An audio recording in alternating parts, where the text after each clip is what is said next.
Gold, trusted gold buyers. మీరు తాకట్టు పెట్టిన బంగారాన్ని విడిపించి ఈ రోజు ఉన్న మార్కెట్ ధరకు కొనబడను.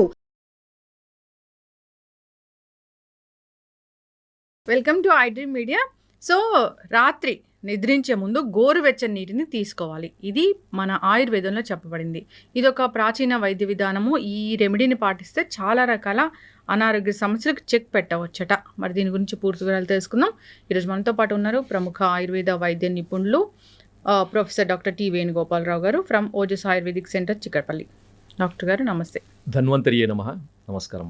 డాక్టర్ గారు, జనరల్గానే చెప్తూ ఉంటారు ఆయుర్వేదంలో చెప్పిన చిట్కాలన్నీ కూడా సో రూట్ కాజ్ ఏంటి దాన్ని ట్రీట్ చేస్తుంది. సో దానివల్ల మిగతా వచ్చే కాంప్లికేషన్స్ అన్నీ కూడా తగ్గిస్తూ ఉంటుంది. అయితే రాత్రిపూట గోరువెచ్చని నీళ్ళు తీసుకోవాలని ఈ ఆయుర్వేద గ్రంథాల్లో చెప్పబడింది. ఇది ఒక ప్రాచీనమైన ఒక రెమెడీ. అసలు ఏంటి డాక్టర్ గారు? ఇప్పుడు మీరు అడిగిన ఈ విధానాన్ని ఆయుర్వేద పరిభాషలో లేకపోతే ఆయుర్వేద వైద్య విధానంలో నిషి ఉష్ణోదక పానం అని చెప్పారనమాట. నిషి ఉష్ణోదక పానం. నిషి అంటే రాత్రి, ఉష్ణోదకం అంటే వేడి నీళ్ళు, పానం అంటే తాగడం. సింపుల్. రాత్రిపూట వేడి నీళ్ళు లేకపోతే గోరువెచ్చని నీళ్ళు తాగడం. నిషి ఉష్ణోదక పానం అని మనకు చాలా ఆయుర్వేద గ్రంథాలలో, ముఖ్యంగా భైషజ్య రత్నావళి, యోగరత్నాకరము, బసవరాజీయము ఇలాంటి గ్రంథాలలో మనకి దీని గురించి బాగా చెప్పారనమాట.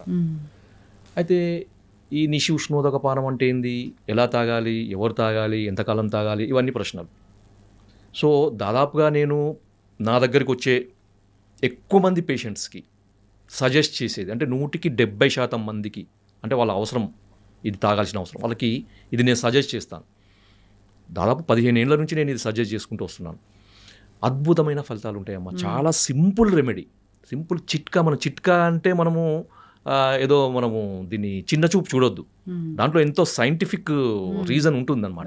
నేను చెప్తాను దీన్ని ఎలా చేసుకోవాలి. నిషి ఉష్ణోదక పానం అంటే ముఖ్యంగా ముందు ఉష్ణోదకం అంటే వేడి నీళ్ళు, దాన్ని ఎలా తయారు చేయాలి, ఎట్లా చేసుకోవాలి అంటే మామూలుగా మనం ప్రిపరేషన్ కూడా చాలా వేరుగా ఉంటుంది. ఏదో నీళ్లు గోరువెచ్చ చేసుకొని పొయ్యి మీద పెట్టి గిన్నెలో వేడి నీళ్ళు వేసుకొని తాగడం కాదు.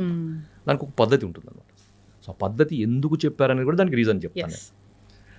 ముందుగా ఎలా చేసుకోవాలంటే మామూలుగా మనం తాగే నీళ్లు, చాలామందికి అపార్ట్మెంట్లు ఉన్న వాళ్ళకి RO నీళ్లు మాత్రమే దొరుకుతాయి. లేదు, కొంతమందికి మున్సిపల్ ట్యాప్ నీళ్లు దొరుకుతాయి, కొంతమందికి బావి నీళ్లు దొరుకుతాయి, మినరల్ వాటర్ కూడా దొరుకుతాయి. కాకపోతే ఏంటంటే వీలైనంత వరకు మినరల్ వాటర్ అవాయిడ్ చేయండి, RO వాటర్ కూడా అవాయిడ్ చేయండి వీలైతే. దీని కొరకు ఏం చేయాలంటే ఒక గ్లాసు నీళ్లు లేకపోతే 2 గ్లాసుల నీళ్లు తీసుకోండి. ఇప్పుడు నేను చెప్పిన నీళ్ళని తీసుకొని ఆ 2 గ్లాసుల నీళ్లు మరగపెట్టాలన్నమాట. ఎంతవరకు మరగపెట్టాలి అంటే 2 గ్లాసుల నీళ్లు అర గ్లాస్ అయ్యే వరకు మరగపెట్టాలి, లేకపోతే 4 కప్పుల నీళ్లు 1 కప్పు అయ్యే వరకు మరగపెట్టాలన్నమాట. ఇప్పుడు తీసుకోవాల్సింది ట్యాప్ వాటర్. ట్యాప్ వాటర్ అయితే చాలా మంచిది, ఎందుకంటే ట్యాప్ వాటర్ మనకి కృష్ణా వాటర్ కానీ మంజీరా వాటర్ కానీ మనకి నదుల నీళ్ళే దాదాపుగా మనకి మున్సిపల్ వాటర్ తీసుకుంటే మంచిది అనమాట. బావి నీళ్ళైనా మంచిదే. దీన్ని చతుర్భాగ అవశేష ఉష్ణోదకము అంటారు. అంటే ఒక భాగాన్ని 4 భాగాలు అయ్యే వరకు మరగబెట్టిన నీళ్ళు అనమాట. లేదు మాకు ఇంకా కొంచెం తొందర కావాలి, మాకు అంత టైం లేదంటే అర్ధ భాగ అవశేషం, అంటే 2 కప్పుల నీళ్ళు 1 కప్పు అయ్యే వరకు, లేకపోతే 1 గ్లాసు నీళ్ళు అర గ్లాస్ అయ్యే వరకు అర్ధ భాగ అవశేషం. ఇంకా కొంచెం స్ట్రాంగ్గా కావాలంటే 8వ వంతు, అంటే 2 కప్పుల నీళ్ళు 1/2 కప్పు అయ్యే వరకు అలా కూడా తీసుకోవచ్చు. లేదు అంటే అర్ధ భాగం కానీ చతుర్భాగంగా అంటే 1/4 రెడ్యూస్ కానీ లేకపోతే హాఫ్ రెడ్యూస్ నీళ్లు కానీ మనం చేసుకోవచ్చు అనమాట. సో మరగబెట్టి సన్నటి మంట మీద మరగబెట్టేసింది. కొంచెం టైం పడుతుంది, కొంచెం టైం పట్టినా ఓపికగా చేసుకొని దీన్ని ఏం వడపోయాల్సిన అవసరం లేదు. దాన్ని డైరెక్ట్గా మనము తాగగలిగేంత వేడిగా ఉన్నప్పుడు మీరు టీ లాగా తాగేసేయండి.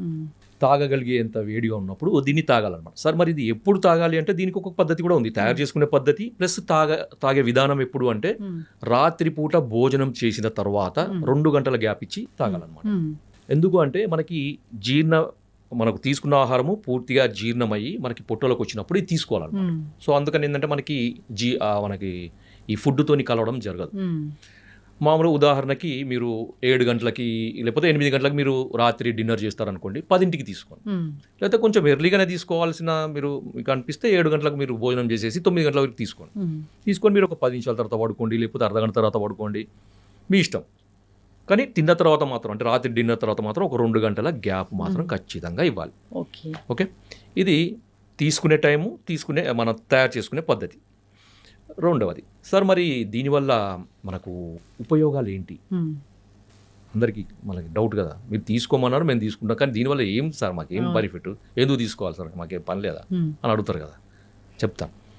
దీనికి ఏంటంటే మొట్టమొదటి ఉపయోగం ఇది, నేను ఒక ఆయుర్వేద దీనికి సంబంధించిన ఒక శ్లోకాన్ని మీకు ఎక్స్ప్లెయిన్ చేస్తాను అనమాట. నా దగ్గర ఉంది అది. దీన్ని ఏమని చెప్పారంటే నిషి ఉష్ణోదక పానం, శ్లేష్మ ఆమ మేధోగ్నం వస్తిశోధన దీపనం శ్వాసకాస జ్వరహరం పీతం ఉష్ణోదకం నిషి. దీంట్లో మనం గమనించాల్సింది ఏంటంటే ఆమదోషము, తర్వాత శ్లేష్మ దోషము, తర్వాత మేధోగ్నం, మేధస్సు అంటే ఫ్యాట్. ఎవరైతే ఇంతకుముందు నేను కొన్ని ఒబెసిటీకి వాడే మందులకు అనుగుణంగా అవి వాడుతూ కూడా రాత్రిపూట ఈ ఇప్పుడు నేను చెప్పిన విధానంలో వేడి నీళ్ళు కనుక తాగితే మనకి ఫ్యాట్ కూడా తగ్గుతుంది. ఖర్చు లేని వైద్యం అన్నమాట. కొంతమందికి ఏ మందు వాడడం సార్, మేము ఎక్సర్సైజ్ చేయం, డైట్ చేయం, ఏదైనా టిప్ చెప్పండి అంటే ఇది చెప్తాను నేను. ఇంకొకటి ఏంటంటే శ్వాసకాస పీనసం, అంటే మనకి అలర్జిక్ రైనైటిస్, కొంతమంది లేవగానే తుమ్ములు, దగ్గు, ముక్కు కారడము, కళ్ళు ఎర్రబడి, తర్వాత అంత ఛాతీలో అంత శ్లేష్మ, వీళ్ళందరికీ కూడా ఉపయోగం అనమాట. రెగ్యులర్గా తాగండి. మీకు తీసుకునే మందులకు అడిషనల్గా ఇది కనుక మీరు చేస్తూ ఉంటే మీకు మందులు అద్భుతంగా పనిచేస్తాయి. మందులు ఎక్కువ కాలం వాడాల్సిన అవసరం లేకుండా తక్కువ కాలంలో వాటి రిజల్ట్స్ కనపడతాయి అనమాట.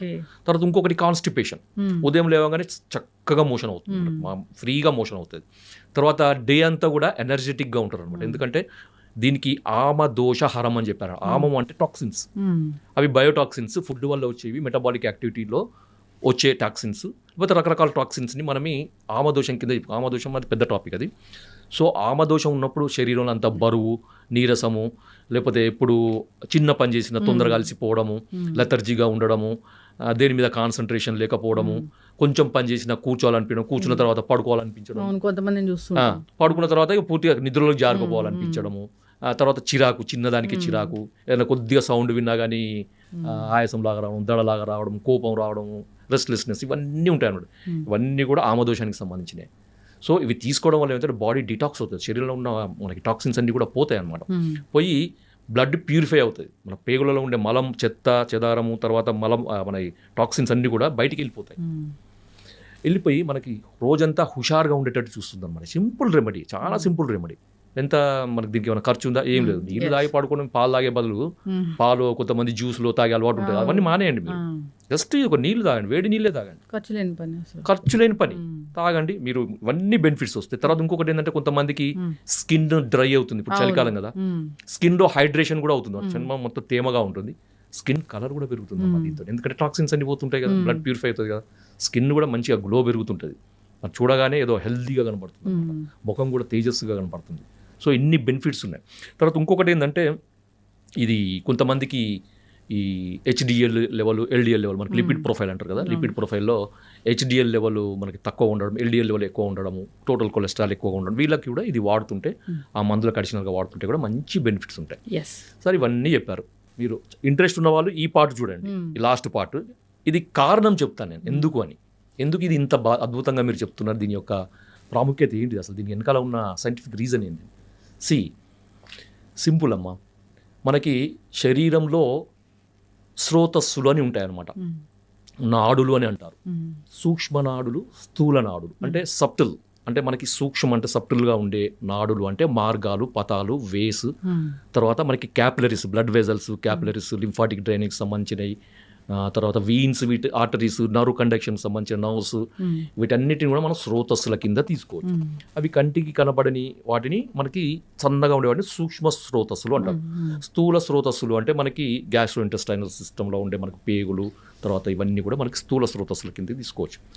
వీటన్నిటి కూడా మార్గాలు అన్నమాట. అంటే మనకి వాత, పిత్త, కఫాలు కానీ, ఆహారం కానీ, తర్వాత రసధాతు కానీ, ధాతులు కానీ, రక్తం కానీ, మలినాలు కానీ, ద్రవ పదార్థాలు కానీ, ఒక మనకి నర్వ్ కండక్షన్ కానీ ఒక దగ్గర నుంచి ఇంకో దగ్గరికి మూవ్ కావాలంటే ఈ స్రోతస్సులు క్లియర్గా ఉండాలి.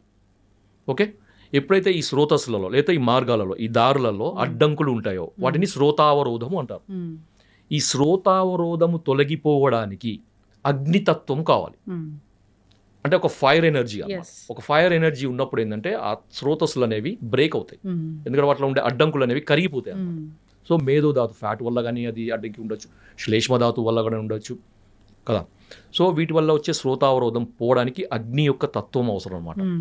మనము అగ్ని యొక్క తత్వాన్ని నేరుగా మనం తీసుకోలేము. మనం మంటం లోపలికి తీసుకోగలుగుతాం, ఫైర్ లోపలికి మింగగలుగుతాం లేదు. సో దాని కనుక ఏం చేస్తున్నామంటే ఈ అగ్నితత్వాన్ని జలానికి ఆపాదిస్తున్నాం.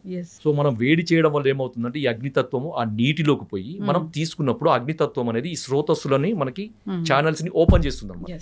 సో అప్పుడు ఈ శ్రోతావరోధం తొలగిపోయి అవి ఛానల్స్కి అంత రక్త ప్రసారం బాగా జరుగుతుంది, నర్వ్ కండక్షన్ బాగా జరుగుతుంది, మనకి ఈ ఆహారం యొక్క జీర్ణ వ్యవస్థకు సంబంధించిన మూమెంట్స్ అవన్నీ కూడా నార్మల్గా ఉండి ఆరోగ్యం చేయకూడదు. ఇది దీంట్లో ఉండే సైంటిఫిక్ రీజన్. ఖచ్చితంగా డాక్టర్ గారు చాలా చక్కగా చెప్పారు. ఎన్నో ఏళ్ళ ఎక్స్పీరియన్స్ మీది ఈ ఆయుర్వేదంలో. చాలామంది అంటే మాకు డయాబెటీస్ తగ్గింది, సోరియాసిస్ తగ్గింది, మేము వెయిట్ లాస్ అయ్యాము, సో మాకు గ్యాస్ట్రిక్ ఇష్యూస్ ఉంటే తగ్గాయి, ఇలా చెప్తూ ఉంటారు మీ దగ్గర వచ్చినప్పుడు. చాలామంది విన్నాను నేను. సో ఆయుర్వేదానికి ఇంకా ప్రాచుర్యం కావాలి, ఆయుర్వేదం ఇంకా జనాల్లోకి వెళ్ళాలి. మీరు మాకు రెగ్యులర్గా ఇంటర్వ్యూస్ ఇస్తూ ఉండండి. ఈ మాధ్యమాల ద్వారా చాలా చక్కటి ఇన్ఫర్మేషన్ అనేది వెళ్తూ ఉంటుంది. ఖచ్చితంగా డాక్టర్ గారు అందరూ కూడా పాటించాలని కోరుకుందాం. ఏదో గోల్డెన్ మిల్క్ అది ఇదని చెప్తూ ఉంటారు, అది కాదు. అసలు ఆయుర్వేదం గ్రంథాల్లో ప్రాచీనంగా ఇది ఎప్పటి నుంచో చెప్పబడిన